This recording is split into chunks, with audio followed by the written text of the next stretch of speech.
السلام علیکم ویورز، میں ہوں کہکشاں علی اور میں آج لائی ہوں آپ کے لیے ایک شارٹ سٹوری جس کا نام ہے میری آپا۔ تو کہانی شروع کرنے سے پہلے ہمارا چینل سبسکرائب کرنا مت بھولیے گا۔ پھر ہم چلتے ہیں کہانی کی جانب۔ آپا اور میری عمر میں 9 سال کا فرق تھا، لیکن وہ پھر بھی میری بہت اچھی دوست تھیں۔ میری ہر بات سنتیں، ہر بات مانتیں، میری ہر طرح کے لاڈ اٹھاتیں۔ میری آپا دنیا کی سب سے اچھی بہن تھی۔ میری دنیا تو جیسے آپا سے شروع ہوتی اور انہی پر ختم ہوتی۔ میں اور آپا بس 2 بہن بھائی تھے۔ ابو اور امی کو ملا کر گھر کے کل 4 افراد۔ ہمارے گھر جیسے خوشیوں کا گہوارہ امی خوش مزاج تھیں اور ابو زندہ دل۔ میرا دل گھر کے علاوہ کہیں نہیں لگتا تھا، یہاں تک کہ بعض اوقات اپنا محبوب کھیل کرکٹ گراؤنڈ میں جا کر کھیلنے کے بجائے آپا کے ساتھ گھر کے صحن میں ہی کھیلنے کی ترجیح دیتا۔ جس دن میں اور آپا کرکٹ کھیلتے، میں ہر اوور میں 6 چھکے لگاتا اور آپا ہر اوور میں 6 دفعہ آؤٹ ہوتیں۔ آپا کو آؤٹ کر کے مجھے بے انتہا مزہ آتا۔ چھٹی کے دن ابو بھی ہمارے ساتھ کھیلتے۔ وہ امی کو بھی گھسیٹ لاتے۔ امی اور آپا کی طرح ابو کو بھی آؤٹ کرنا میرے لیے جیسے بائیں ہاتھ کا کھیل تھا۔ ذرا سا گیند آہستہ پھینکو، ابو نے شاٹ لگائی، یہ گیند گھر سے باہر اور ابو آؤٹ۔ یہ چیٹنگ ہے، تم نے خود گیند آہستہ پھینکی ہے تاکہ میں شاٹ لگاؤں اور گیند باہر جائے۔ یہ بھلا کون سا اصول ہے کہ گھر سے گلی میں گیند جانے پر آؤٹ۔ ابو چاہے جتنے بھی خفا ہوتے، میں مسکرائے جاتا اور بیٹ ان کے ہاتھ سے لے کر ہی رہتا۔ آپا پڑھائی میں بہت اچھی تھیں۔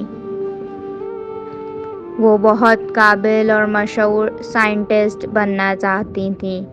ڈاکٹر عبدالقدیر خان جتنے مشہور سائنٹسٹ بی ایس سی کے بعد M S C, M S C کے بعد ایم فل اور ایم فل کے بعد پتہ نہیں ان کا کس چیز کا ارادہ تھا کہ سب ارادے دھرے کے دھرے رہ گئے۔ میرا زندہ دل ابو کا اچانک دل جو بند ہو گیا تھا۔ اس دن بارش بڑے زور سے ہوئی تھی۔ صحن میں بیٹھنے کی جگہ نہ بنائی گئی تھی۔ امی اور آپا برآمدے میں ابو کی میت کے ساتھ بیٹھی تھیں اور زاروں قطار رو رہی تھیں۔ میرا بیٹا تو میرا سہارا ہے، میرا بوجھ تو یہی اٹھائے گا۔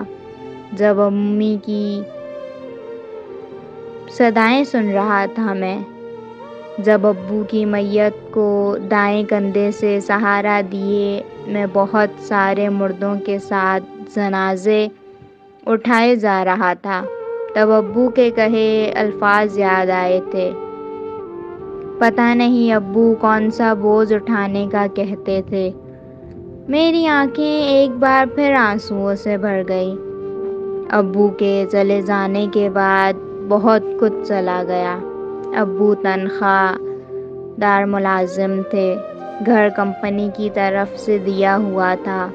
ابو کی وفات کے کچھ دنوں بعد ہی ہم اس کوٹھی نما گھر سے 2 کمروں والے ایک تنگ سے گھر میں آ گئے، جس گھر میں بیت الخلاء کی چھت بھی نہ تھی۔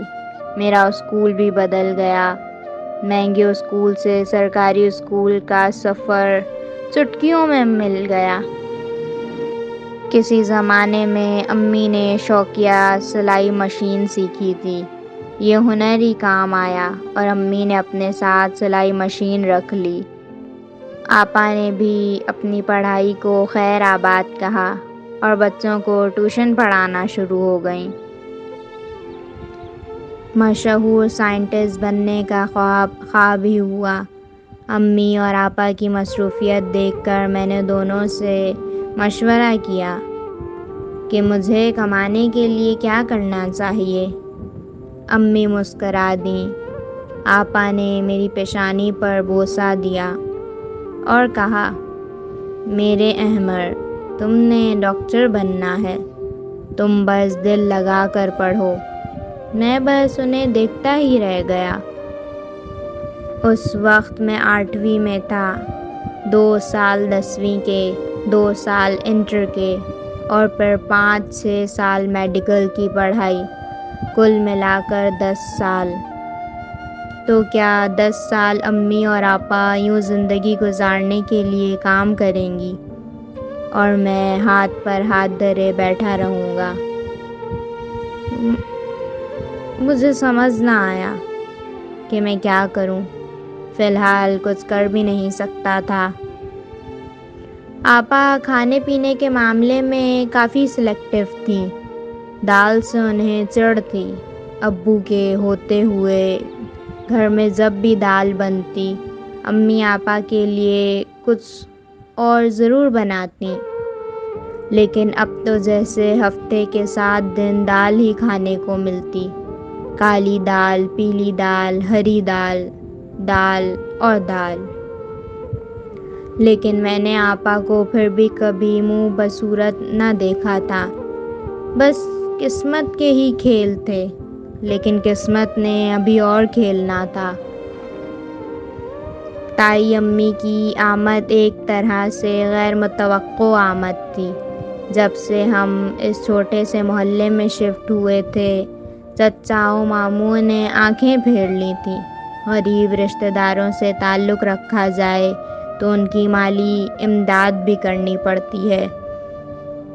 اس خرچ سے بچنے کے لیے بہتر ہے غریب رشتہ داروں سے ملا ہی نہ جائے۔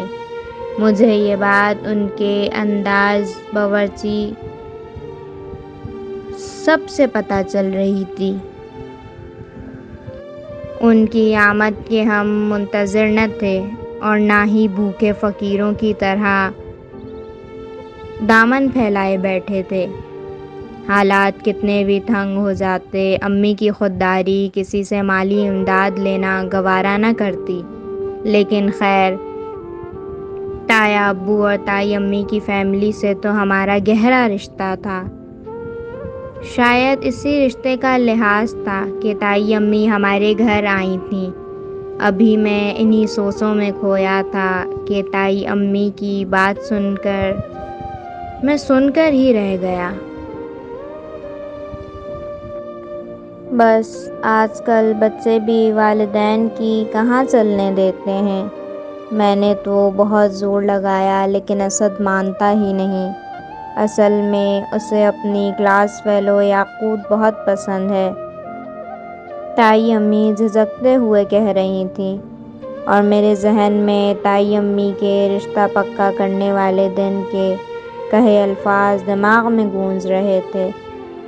مریم ہے ہی اتنی پیاری۔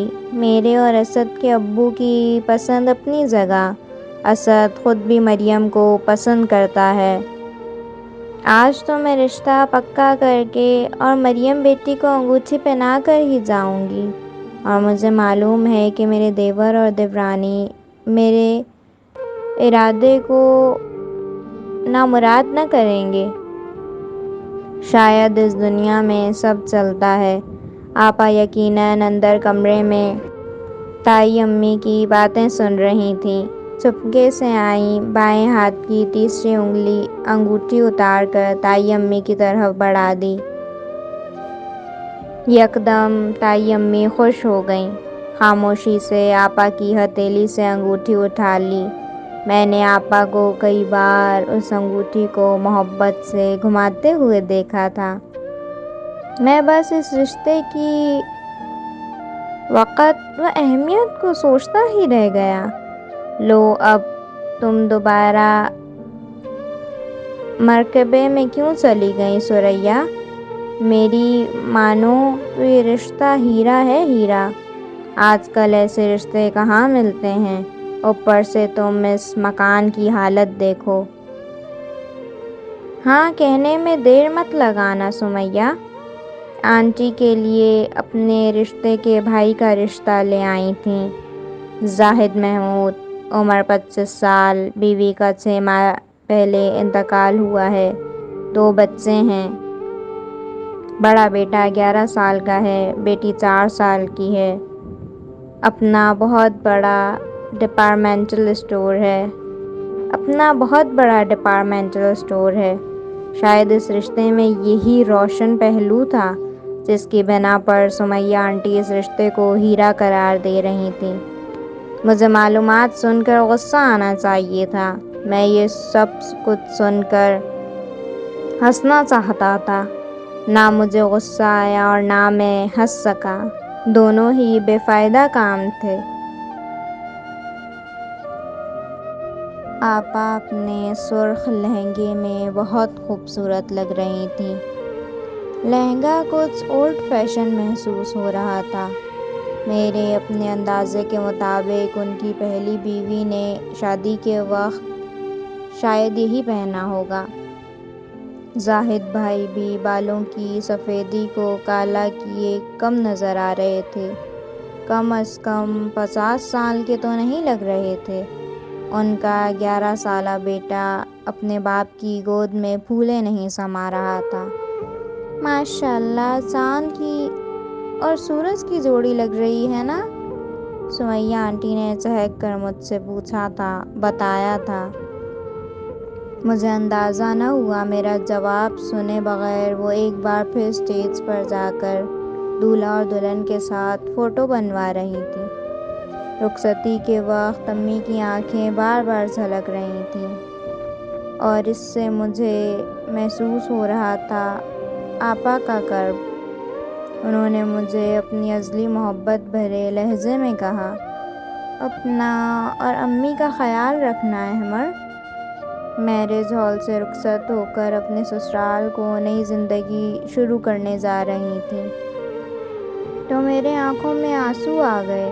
پتہ نہیں یہ کس چیز کے آنسو تھے، لیکن میں اتنا جانتا تھا کہ آپا کی رخصتی کے نہیں تھے۔